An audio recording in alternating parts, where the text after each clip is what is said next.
Krishna, Krishna Krishna, Hare Hare, Hare Rama, Rama Rama, Hare Hare. So tonight we're going to be reading from the Bhagavad Gita as it is. So you'll just have to be all ears. We do have a few. You can pass around if you like, but you'll have to be one between, probably 4 or something. But for the time being, if everyone can please repeat after me. Om Namo Bhagavate Vasudevaya. Om Namo Bhagavate Vasudevaya. Om Namo Bhagavate Vasudevaya. Om Namo Bhagavate Vasudevaya. Om Namo Bhagavate Vasudevaya. Om Namo Bhagavate Vasudevaya. So tonight we're going to be reading from one of the most famous verses in the Bhagavad Gita. Actually, that could be many, but probably the most famous class to give class on Janmastami. Can anyone guess what it is? Okay, we'll tell you. It's chapter 4, text 8. So in this book it's page 228. Okay, so we'll just go through the Sanskrit. Paritranaya sadhunam. Paritranaya sadhunam. Paritranaya sadhunam. Paritranaya sadhunam. Vinashaya chatuskritam. Vinashaya chatuskritam. Vinashaya chatuskritam. Vinashaya chatuskritam. Dhamma samstapanataya. Dhamma samstapanataya. Dhamma samstapanataya. Dhamma samstapanataya. Sambhavami yuge yuge. Sambhavami yuge yuge. Sambhavami yuge yuge. Sambhavami yuge yuge. Paritranaya sadhunam. Paritranaya sadhunam. Vinashaya chatuskritam. Vinashaya chatuskritam. Dhamma samstapanataya. Dhamma samstapanataya. Sambhavami yuge yuge. Sambhavami yuge yuge. Paritranaya sadhunam. Paritranaya sadhunam. Vinashaya chatuskritam. Vinashaya chatuskritam. Dhamma samstapanataya. Dhamma samstapanataya. Sambhavami yuge yuge. Sambhavami yuge yuge. We're just going to go straight into the word for words. Okay, Paritranaya, Paritranaya. for the deliverance. For the deliverance. Sadhunam, Sadhunam. of the devotees. Of the devotees. Vinashaya, Vinashaya. for the annihilation. For the annihilation. Cha, Cha. and And Dushkritam, Dushkritam. of the miscreants. Of the miscreants. Dharma, Dharma. principles of religion. Principles of religion. Samstapana ataya, Samstapana to re-establish. to re-establish. Sambhavami, Sambhavami. I do appear. I do appear. Yuge, Yuge. millennium. Millennium. Yuge, Yuge. after millennium. After millennium. To deliver the pious and to annihilate the miscreants, as well as to re-establish the principles of religion, I myself appear millennium after millennium. Please repeat. To deliver the pious To deliver the pious. and to annihilate the miscreants, And to annihilate the miscreants. as well as to re-establish As well as to re-establish the principles of religion, the principles of religion. I myself appear I myself appear millennium after millennium. millennium after millennium. Purport by His Divine Grace, A.C. Bhaktivedanta Swami Srila Prabhupada Ki. Jai. According to Bhagavad Gita, a sadhu, holy man, is a man in Krishna consciousness. A person may appear to be irreligious, but if he has the qualifications of Krishna consciousness, wholly and fully, he is to be understood to be a sadhu. And dushkritam applies to those who do not care for Krishna consciousness. Such miscreants or dushkritam are described as foolish and the lowest of mankind, even though they may be decorated with mundane education. Whereas a person who is 100% engaged in Krishna consciousness is accepted as a sadhu, even though such a person may be neither learned nor well-cultured. As far as the atheistic are concerned, it is not necessary for the Supreme Lord to appear as he is to destroy them, as he did with the demons Ravan and Kamsa. The Lord has many agents who are quite competent to vanquish demons, but the Lord especially descends to appease his unalloyed devotees, who are always harassed by the demonic. The demon harasses the devotee, even though the latter may happen to be his kin. Although Prahlad Maharaj was the son of Hiranyakashipu, he was nonetheless persecuted by his father. Although Devaki, the mother of Krishna, was the sister of Kamsa, she and her husband Vasudeva were persecuted only because Krishna was to be born of them. So Lord Krishna appeared primarily to deliver Devaki rather than kill Kamsa, but both were performed simultaneously. Therefore it is said here that to deliver the devotee and vanquish the demon miscreants, the Lord appears in different incarnations. In the Caitanya Charitamrita of Krishnadas Kaviraj, the following verses summarize these principles of incarnation. Shrishti hetu ye murti prapanche avatare se ishvara murti avatara namatare mayatita paravyome sabada avastana vishve avatari tare avatara nama. The avatar, or incarnation of Godhead, descends from the kingdom of God for material manifestation. And the particular form of the personality of Godhead who so descends is called an incarnation, or avatar.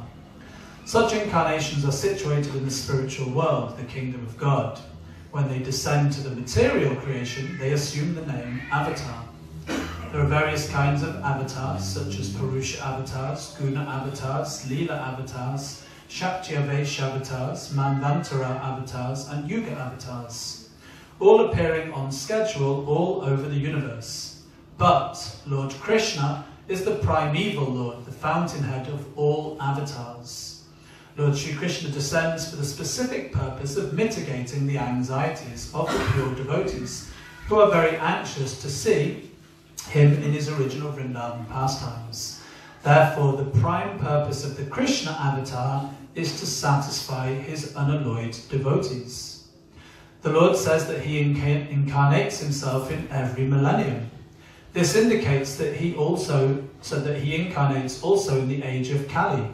As stated in the Srimad Bhagavatam, the incarnation in the age of Kali is Lord Caitanya Mahaprabhu, who spread the worship of Krishna by the Sankirtan movement, congregational chanting of the holy names, and spread Krishna consciousness throughout India.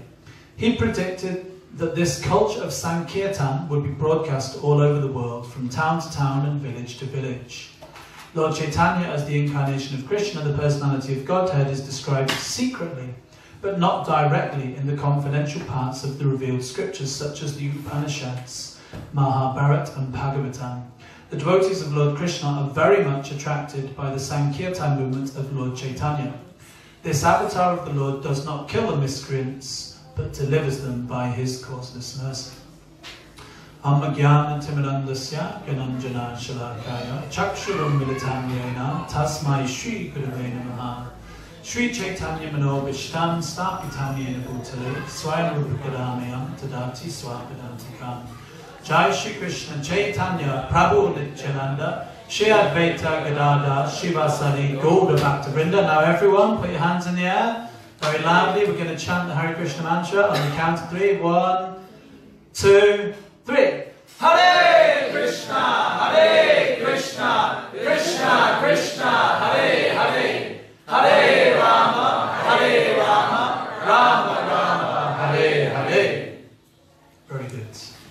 Lakam karoti vachalam pangam nangai tegarim yat kripata maham bande Shri Gurum Tinataranam. So as we said, this is a very famous verse. I'm sure many of you have seen Mahabharata in its various different incarnations. I watched a few years ago the most recent incarnation of the Mahabharata, and it was very nice actually. It was very good. Some of the old ones were a little bit, the special effects, if you've seen them, you know what I'm talking about. They leave a little bit to be desired. But pretty much always in the Mahabharata, you'll always hear this verse recited, Paritranaya Sarunam Vinashaya Chatuskritam Dharma Samstapanataya Sambhavami Yuge Yuge. In fact, if you're born in India or in an Indian family, you probably know this verse. It's kind of like, par for the course. So you might think, so why are we doing this verse again? I know this verse. In fact, I spoke last year on Janmastami on this verse. I hope no one can remember it, because I might say some of the same things. So you might be thinking, why are we speaking on this same verse? I know this one. Can't we do something different for a change? But the point is that Krishna, one of his qualities is that he's Nava Yovana. He's ever fresh. So therefore, everything in relationship to Krishna is also ever fresh. It's described that in the spiritual world, every time you meet Krishna, it's like you're meeting him for the first time. If any of you are here are married, or if you have a boyfriend or a girlfriend or a fiancé, you remember the first time you saw your spouse. It was love at first sight, and then fighting ever after. Like that, like when you meet someone for the first time, it's like everything's fresh. But then after some time, they call that the honeymoon period. And then after about 18 months, it wears off and you can't stand the sight of each other. I'm just joking, don't tell my wife. But actually, every time you meet Krishna, because he's Navayovanam, it's always fresh. So therefore, everything in relationship to Krishna is always fresh. So therefore, we can sit here and read chapter 4 text day again, because people have been chanting and hearing this verse for the last 5,000 years, nay, even longer. The Bhagavad Gita has been in human society for the last 2 million years, and it's eternal. Bhagavad Gita was spoken recently, 5,000 years ago, but it's just like the sun. When the sun sets at night, it's not that the sun has, died. It's rising somewhere else. So the Bhagavad Gita is like that. It's eternal. It was last spoken by Krishna 5,000 years ago. And it's rising again tonight, as we're going to, again, read from this classic verse. And if we can understand even just one verse in the Bhagavad Gita, then it's described that one will perfect their life. One will go back home, back to Godhead. Janma karma chame divyam evam yod tati veti tatvata chakvadeham punam jamma naitimamati sojana. Krishna says in the Gita that one who can understand the transcendental nature of my appearance and activities does not take birth again in this material world. Krishna doesn't appear in this world like you or I. Krishna appears out of his causeless mercy. And tonight, that's what's the subject matter of this verse. Krishna is explaining why he appears in this material world.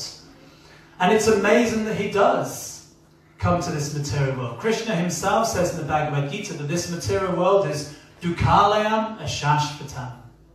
Does anyone know what that means?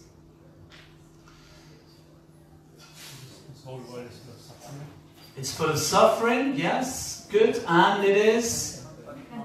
It's non-permanent, it's temporary, yeah. So that's Krishna's summary. Just like when you go and visit somewhere on holiday, you book yourself into a hotel and you go first on TripAdvisor. Just like the other day, I was talking about love at first sight. Actually, I celebrated my 4th wedding anniversary with my wife. And we took a little trip to Lincoln. We went to visit my grandma while we were there. So we booked into a hotel and I looked on TripAdvisor and all the reviews were really, really good. So I thought, yes, I'm encouraged to go there. That looks like, I'd seen the photos, it looked nice, I was kind of sold, but then you think, well, advertising, marketing, they're very clever, they can show you something, when you get there, it doesn't look anything like it. So I read the TripAdvisor reviews and they were all giving 5 stars, 4 stars, really good, So what is Krishna's TripAdvisor review of the material world? Dukkhalayama shashvatam. It's temporary and full of miseries. That's Krishna's own review on TripAdvisor of the material world in the Bhagavad Gita. Dukkhalayama shashvatam. So is Krishna stupid or something? He's given it a bad review, but still he thinks, well, I'll go anyway. No, why does Krishna come? Well, actually, because, like, the thing is that Krishna, like we give this example sometimes, Krishna, he's the topmost person, he's Purushottam, and like we say, what's a nice guy like you doing in a place like this? You know, see outside in Newcastle, it's grey, it's dull, we've had 2 months of hot weather, and this is the hottest it's been since 1976. How do we know that? Because we studied that in geography.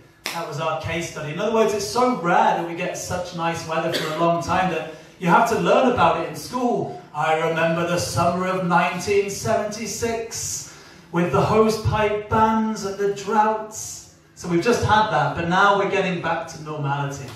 So why would Krishna come to a place like this? Chanakya Pandit, a very famous politician, but he was a Brahmin. He said that when you're planning a journey, do not go to a place where there is no running river, where there is no running water, where there is no physician, where there is no pious king or a stable government. And do not go to a place where the people are inimical. Because in other words, if you go to a place where there's no running water, how are you going to drink? How are you going to eat? How are you going to cook? How are you going to wash your clothes? You need water to live. So don't go to a place where there's no running water. Because running water means it's fresh. If there's not running water, it's stagnant. Then you get disease like cholera and things like this. Do not go to a place where there's no physician, where there's no doctor. You know, for those of us from the West, when we go to India, we sometimes have some difficulties with our stomach. And so therefore you have to see the physician. You know, you don't want to go to a place where you might end up in trouble and then you get sick and you can't be cured. Don't go to a place where there's no king, a pious king or a stable government. In some parts of the world, you can go and you can try and go out and chant Hare Krishna in the streets. They'll lock you up.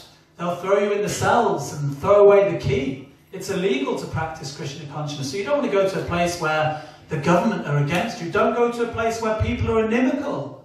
Why would you want to go to a place where people don't like you? That would be crazy. But in the material world, everyone, to a greater or a lesser degree, is inimical towards God.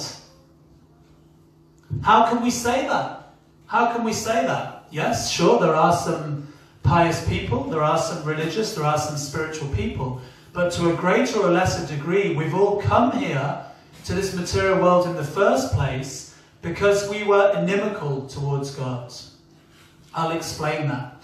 It's sometimes described that this material world is called Durga Dham, which means the prison house of the material world. And just like the prison house has 4 walls, in fact, when I went to Lincoln the other day, on the Friday, we went to visit Lincoln Castle and the cathedral. But we spent a lot of time in the castle. And the castle there, actually it has a Georgian prison.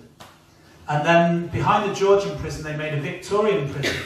And it was such a strict prison that they've decided that when you're in prison, usually what happens is, because you associate, who do you associate with in the prison? Prisoners. Criminals, right? And the criminals, good people to associate with, generally, if you want to get better, if you want to become free from the criminal tendencies, who's the best person to associate with? It's other criminals, right? No, what are you going to learn from criminals? How to be a better criminal. So quite often the justice system works like that. You go into prison as a petty thief, and you come out as an expert thief. So in Lincoln Prison, they've decided that the best way, therefore, was to completely isolate the prisoners. Completely isolate them. They wouldn't see each other. Even when you go out for the exercise, you would go out on your own. And they had this high observatory around these walls. They had these big walls. And on the observatory, on one of the towers, there was this place where the prison guard had built an observatory because he was a bit of a keen astronomer. Like that. So, but not only did he have his telescope up there so that he could, see the stars, but he also used his telescope to point it down into the exercise yard, because I forgot to mention there was also a women's prison there. So anyway, you get the idea. He was spying on the women as they were exercising. But the point is, they had 4 large walls. So to stop the prisoners escaping, they have 4 large walls. So what are the 4 large walls in the material world? Birth, disease, old age and death. No one can escape birth, disease, old age and death in this material world. So therefore it's Durgadam, it's the prison house. And actually, we're all here because at some point we've been inimical towards Krishna. One great devotee called Jagadananda Pandit, he said in one book, Prema Vivata, that the cardinal sin, just like in some religious traditions they talk about the cardinal sin. So Jagadananda Pandit, he said that our cardinal sin is Bahir Mukha. It means we've turned our face from God. We've given this example before, but just like, you know, if your mum or your dad, they're chastising you and you turn your face, they say, look at me when I'm talking to you. Turn your face. That's so insolent. Rupa Goswami, look at me when I'm talking to you. Don't turn your face. So he described that this is our cardinal sin. We've turned our face from God. And what have we turned towards? Like in the Bible, you have the forbidden fruit, right? Adam and Eve. You know, there was the forbidden apple. Okay, here's the Garden of Eden. You can enjoy yourselves. God's provided everything for you to have. But just stay away from the apple. But of course, when temptations are there, the tendency is that we think, because you meditate on it, don't think about the apple. Don't think about the apple. Don't think about the apple, the apple, the apple, the apple, the apple. There's a mango, a big mango. So we've turned our face from God to the forbidden fruit. In other words, we want to enjoy separately from God. So therefore, Newcastle. Straight from the spiritual world. Bishop Auckland. Dubai. So that's what happens when we turn our face. Yes, and you may think, well, Dubai is very nice. Yes, in the prison house also you get different types of prisoners. Those who are well behaved, they get to stay in A-class wards where they get 3 meals a day, their own television in their room and memory foam mattress. Whereas those who are in, you know, prisoner block C, you know, because they're not very good, they only get 1 meal a day and they have to share a cell. You know, we're thinking, well, I'm in, you know, class A, I've got my own bed. Yeah, but you're still in the prison. So we're still in the material world. You may have a very wealthy life. You may have a Rolls Royce and a mansion and, you know, as much money as you like. But you're still in the prison house of Durgadam. So therefore, all of our suffering begins with forgetfulness of God. As soon as we forget God, as soon as we forget Krishna, we come to the material world and our suffering begins. And also, when you go to the prison, then what do you wear in prison? Can you take your own clothes in? Can you take your best trainers and your best clothes? No, you get given a prison suit. In America, it's bright orange, like a Hare Krishna, saffron-clad Hare Krishna. In this country, it used to be like you see the cartoons, like black and white striping. Why? Because then if you escape the prison, then they know this person's a prisoner. They'll get him back. Everyone has to. So what is the prison suit in the material world? It's our material body. This body that we're so proud of, that we look in the mirror every day thinking, looking good, looking good. I've still got it, still got it. Only from a certain angle though. You can't look like myself. You know, I've got my best angle. You know, don't look like that. Then you can see my, you know, my hair thinning on top, or from this angle you can see my wrinkles, you know, but some angles, I'm still looking good. So this body that we're so proud of, actually, this body is really, it's like a symbol or a sign of our rebellion against God. It's our prison suit, so we shouldn't be so proud of it. Yes, we can use this material body, we can make the best use of a bad bargain, so we use this body that's been given to us by Krishna, and we use it to engage in Krishna's service, and then it liberates us from this material world, from Durgadam, the prison house. So we've established this material world is Dukkalayam Shashvatam, temporary and full of misery. So still the question remains, why would Krishna come? Well, Krishna explains in this verse there are 3 reasons, and the main reason is compassion. And that compassion is manifested in 3 ways. Paritrasnaya sadhunam, which means that Krishna delivers the devotees. He delivers the pious. Then vinashaya chatuskritam, he annihilates the miscreants. And dharma samsthapanataya, Krishna re-establishes the principles of religion. But Srila Prabhupada makes the point in the purport that the real reason he comes is to show favour to the devotees. Because if Krishna needs to annihilate the miscreants, he doesn't need to come himself. He can send a flood, a tsunami, some plague. He doesn't need to come, even to re-establish the principles of religion. How long did it take for Krishna to re-establish the principles of religion? About 1.5 hours to 2 hours. He spoke the Bhagavad Gita. You can read the entire Bhagavad Gita, just the translations, in about 2 hours.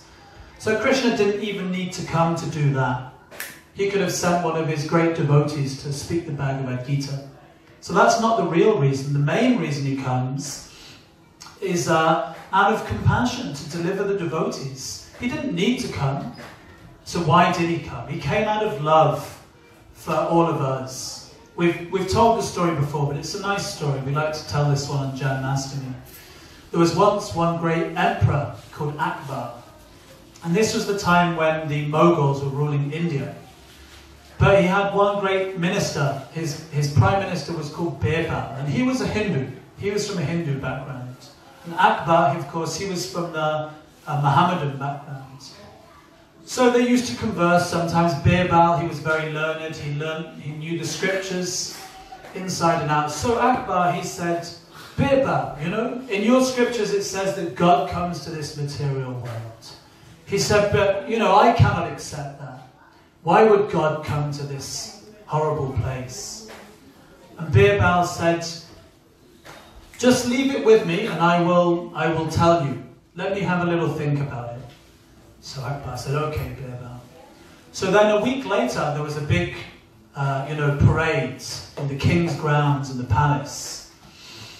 And all the king's horses and all the king's men, everyone was there, all the entourage, and they were taking a walk around the lake. And all of a sudden, Emperor Akbar's grandson fell in the lake. Oh, the emperor's son is drowning! The emperor's son is drowning! Do something! Do something! So then, the king's guards, they were about to jump in, and Akbar said, get out the way, out the way. I will take care of this. And he took off his crown, his cape, his big sword, and he was down to his smalls, down to his underwear, and he dove in the water, and he went down to the bottom, and he rescued his grandson. He pulled him out, and he put him on the side, and he did CPR, mouth-to-mouth resuscitation. And then the grandson, he came back to consciousness again. He coughed up some water. Hooray! The king's grandson is saved. So Birbal, he came up to Akbar, and he said, so now you see why God comes to this world? And he says, Birbal, what are you talking about? I'm in distress, can't you see? I just saved my grandson here. What are you talking about? Get out my way. And he said, no, don't you see? You are the king. You have all these men at your command. You could have asked any one of them to jump in and save your son. But you did it yourself. Why? Out of love for your grandson. And then Emperor Akbar, he understood, yes, God doesn't need to come to this material world, but he comes out of love for all of his children. For his the wayward souls who misused their independence, who bahir mukha, turned our face away from Krishna to the forbidden fruit. But Krishna never gives up on us. It is said that one of the prime motivating factors of all activities in this world is, can anyone think, what's the thing that motivates people mostly? Let's have a put your hand up. What motivates people in this world? Come on, what motivates you? Okay. Maya. Okay, can we be more specific? What motivates us in this world? Enjoyment. We want to enjoy, yes. We want to be famous. What else motivates us? We want to be rich. What else? We want to be rich and famous and enjoy. What else? We want to be powerful. It's all coming out tonight, Rama Rao Prabhu. You're giving yourself away there. No, we're just joking. Actually, to some degree, we all want these things. What else do we want? We want to be powerful, rich, famous. Respected. Sharadia. We want to be happy. Yes. What else? Attractive. We want to be attractive. Speak for yourself. I'm already attractive. Oh, I'm just joking. That's what I said. We look in the mirror and our attractiveness fades fast. Men from the age of 27, it all goes downhill from there, I'm afraid. Yes, we want all of these things. But actually, the prime motivating factor for all actions is actually affection for family members. Affection for family members. Because in other words, you get all these things, but then you have a family, and then you have to go out and work hard to satisfy your wife or to satisfy your husband. You have the children, and then you want to look after the children. You want the children to have everything that you didn't have, the opportunities that you didn't have. You want to give your children the best, and then it becomes the grandchildren. So then you shower your affection on the grandchildren, and you're running around, and it's all motivated by family affection. And it runs very, very deep. The love and affection we have for our family members. So Krishna also has his family. Aham bija pradar pita. Krishna is the seed-giving father of all living entities. So we may have forgotten that Krishna is our father, but Krishna never forgets. That is one of Krishna's qualities. They say an elephant never forgets. But, at some point that elephant is going to leave its body, and then it's going to take birth as something else in its next life. But Krishna, he never forgets. He doesn't change his body. Srila Prabhupada said, never was there a time when I forgot the lotus feet of Radha and Krishna. This is Krishna's pure devotee. Tomorrow we're celebrating Srila Prabhupada's Vyasa Puja. Today we're celebrating Janmastami. But what would we truly know about Janmastami if it wasn't for Srila Prabhupada? And Srila Prabhupada said that. Never was there a time when I forgot the lotus feet of Radha and Krishna. We're lucky if we remember Krishna a few minutes in the day. One time Srila Prabhupada said to one of his senior disciples, actually, I won't say who it is, but he said to him, so, Prabhu, is everything going okay in your Krishna consciousness? Are you happy? Srila Prabhupada would always ask the devotees, are you happy in Krishna consciousness? Are you happy, Vrajendra? We'll be happier at 12:30, right, when it's time to break the fast. That's what I'm thinking about right now. I'm just thinking about when's it time to break the fast. But it's important to be happy in Krishna consciousness. Prabhupada would ask his devotees, are you happy? Why? Because Krishna consciousness is susukam kartan avyayam. It's joyfully performed. If we're not joyful, we're doing something wrong. Sometimes we say, how are you doing, Prabhu? And it's like, it's like a tale of woe. Oh, I'm struggling with my material desires. I've got no taste for the holy name. I can't get on with the devotees. No, that's not what Krishna consciousness is about. We're not supposed to survive, we're supposed to thrive. Sususkam katanavyayam. So Prabhupada said to his disciple, are you happy? He said, yes, Prabhupada. But sometimes I fall into Maya. And Prabhupada looked at him very sternly and said, you are always in Maya. Sometimes you fall into Krishna. So, that's like ourselves. Generally, we're lucky if we can remember Krishna a little bit throughout the day. Therefore, today, on this day of Sri Krishna Janmastami, we get out of our comfort zone. We make a little more austerity for Krishna. Big deal. We're fasting till midnight, It's not that big a deal, is it? We're just so obsessed with eating and sleeping that we're thinking, oh my God, how am I going to, last until midnight without eating? I'm going to be so tired. Big deal. The 6 Goswamis, they used to sleep 2 hours a day. Sometimes they would forget to eat because they were so absorbed in Krishna consciousness. And then when they did eat, Raghunath Das Goswami would eat a little bit of buttermilk every other day. Sometimes he didn't even want to do that. The devotees would have to say, come on, you need to take some prasadam. So we're proud. Yes, I'm fasting all the way till midnight. I'm staying up and I'm hearing Krishna Katha. Just look at me, I'm a great devotee.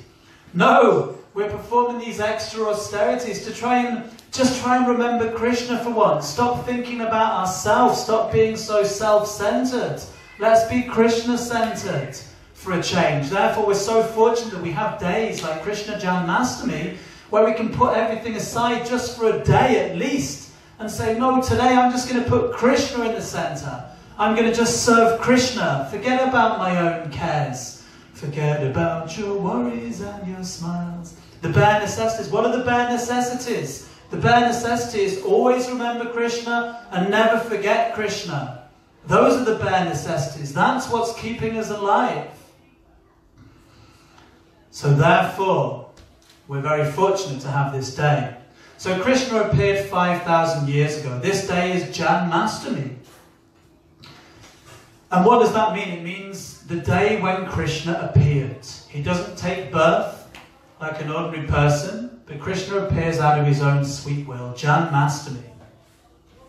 But we read in the purport, and Krishna says in the verse that Krishna himself, he says, I appear millennium after millennium. Prabhupada said that indicates that Krishna also appears in this age. What is the age that we're in right now? Ooh, it sends a shiver up your spine. Kali Yuga. Ooh. Tonight, actually, we're going to be performing a drama. If you're not sure what Kali Yuga is, you'll find out tonight. We're doing a drama, The Age of Kali. It's going to be scary. We're going to turn off the lights. The Age of Kali. So Krishna even appears in the Age of Kali. Now Krishna, and we're going to get on to that in a minute. Now when Krishna appeared 5,000 years ago, he spoke the Bhagavad Gita, Dharma Samsthapanataya. He re-established the principles of religion. And what is Krishna's supreme instruction in the Bhagavad Gita? Would anyone care to tell me? What is Krishna's supreme instruction?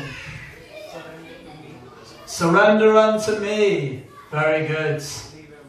And leave everything else. Savadhaman parichaja mam ekam sharanam vraja aham tvam sava papavyo moksha yishami masujaha. Very end of the Gita, chapter 18, text 66, Krishna says, abandon everything. Abandon all varieties of religion and just surrender unto me. I will protect you from all sinful reactions. Do not fear. Do not hesitate. Do not worry. Masujaha. But how many people are surrendering to Krishna? Krishna appeared 5,000 years ago. Only a handful of people surrendered to Krishna. So like they say, if you want a job doing properly, you have to do it yourself. So Krishna thought, no one's surrendering. No one is following this supreme instruction of the Bhagavad Gita. Therefore, I will appear in the guise of my own devotee to teach everyone how to surrender to Krishna. So therefore he appeared. Krishna Varnam Tvisa Krishna Sango Pangastrapashadam Yogyai Sankirtana Priya Yujantihi Samedashaha. In the age of Kali, people who have sufficient brain substance, Sumedashaha, those who are sufficiently intelligent, you can put your hands up if you consider yourselves intelligent. Only me. Everyone else is very humble. Come on, no liars. Put your hands up if you think you're intelligent. Okay, so it's still only me and Vinay. Actually, that's a real sign of intelligence, is humility. You're all humble. But if we're actually intelligent, it's said that those who are intelligent, they worship the incarnation of God, who constantly sings the names of Krishna. Although he is not blackish, he is Krishna himself. And he is accompanied by his confidential companions, his associates and his weapons. So sometimes people wonder when they come into our temple, who is this on the altar? It doesn't look like Krishna. Krishna is the colour of a fresh monsoon cloud, blackish blue. Something like, if you don't mind me saying, I remember your face, but I can't remember your name. What's your name? Shah. Shan? Shah. Shah. Just like, if you don't mind me saying, Shah has this beautiful hair here, like a blackish blue, like that, like a fresh monsoon cloud.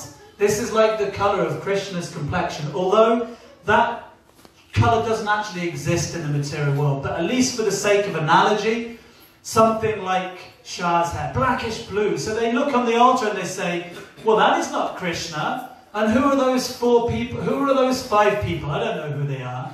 So Krishna appears as Lord Caitanya Mahaprabhu. He comes as a devotee of himself to teach us how to surrender. And he is accompanied by his associates. Although he is not blackish, what colour is Lord Chaitanya? He's golden. So it's described that he is blackish blue on the inside. He is Krishna on the inside, but on the outside, he is golden. Because that is Radha, Srimati Radharani. The colour of pure love is molten gold. So Srimati Radharani's complexion is like pure molten gold, because her whole existence, she is love for Krishna personified. Pure Krishna prema, the highest love for Krishna. So that is Caitanya Mahaprabhu. Shri Krishna Chaitanya, Radha Krishna Nahi Anya. So Caitanya Mahaprabhu is non-different from Krishna and Radha, Srimati Radharani and Shri Krishna. And Krishna has appeared as Lord Chaitanya to teach us how to surrender to Krishna. Now I'm going to ask you a question. I want to have some suggestions. What do you generally associate with surrender? What gesture? How do we surrender to Krishna? How do we surrender? What's the general, universal? Yes, very good. Go on, show us again, Prabhu. Kshataj here is showing us. Is this not how you surrender? You put your hands up and you say, don't shoot. Save me. Save me. So therefore you'll see, well actually Lord Chaitanya here, he has his arms out because he's giving mercy. But when we chant Hare Krishna, Srila Prabhupada taught us how to dance. He taught us the Swami step.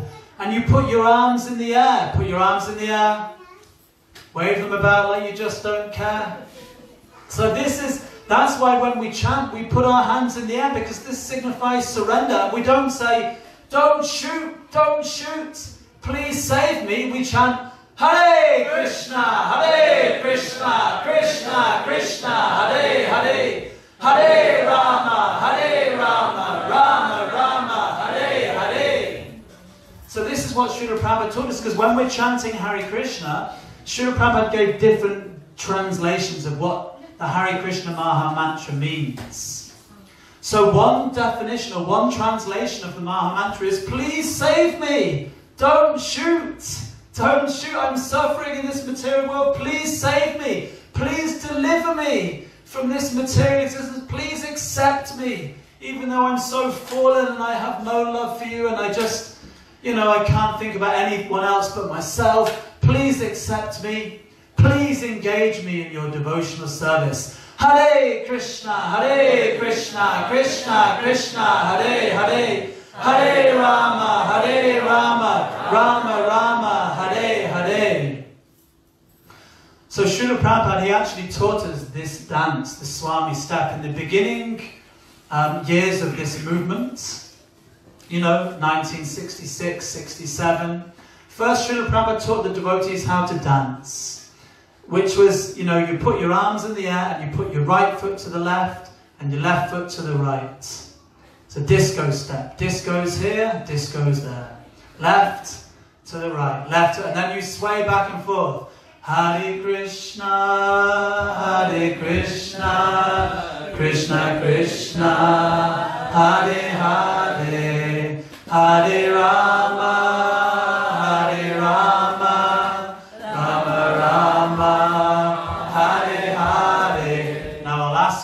How often do you see people dancing in the kirtan just doing that? Hare Krishna. No, it's usually a bit more wild than that. Maybe at the beginning of the kirtan it's like that, but afterwards it gets a bit more wild. So Srila Prabhupada, there's a nice story how Srila Prabhupada introduced a new dance routine for kirtan. So to start with, the devotees, they would just chant Hare Krishna, doing the Swami step very gracefully, like a lady and a gentleman. But one day, one Indian lady called Shama Devi, she came to the temple They were having a deity installation. And she brought with her, they had a madanga, a traditional instrument, like we have this madanga here. But there we go. When Srila Prabhupada first came, he just had like a little bongo. You see Prabhupada in Tompkins Square Park, and he's going, Hare Krishna, Krishna Krishna, and he's playing on this bongo, because that's all he had. They didn't have a madanga. So this lady, Shamadevi, she came, and she was playing the madanga so expertly. You know, so expertly.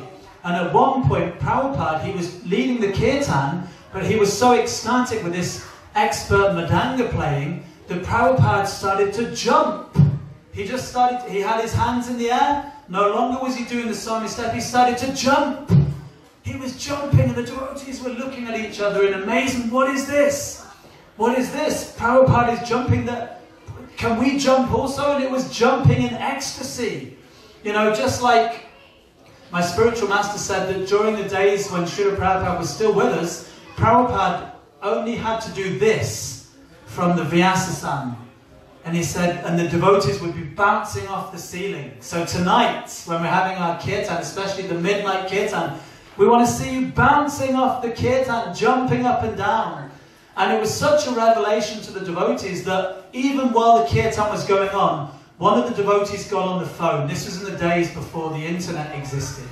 You had to get on the phone. There was only one phone in the temple. They got on the phone to New York. They spoke to Brahmananda Prabhu, the temple president. You never guess what's happening. What's happening? Prabhupada's jumping in the kirtan, and the devotees are all jumping.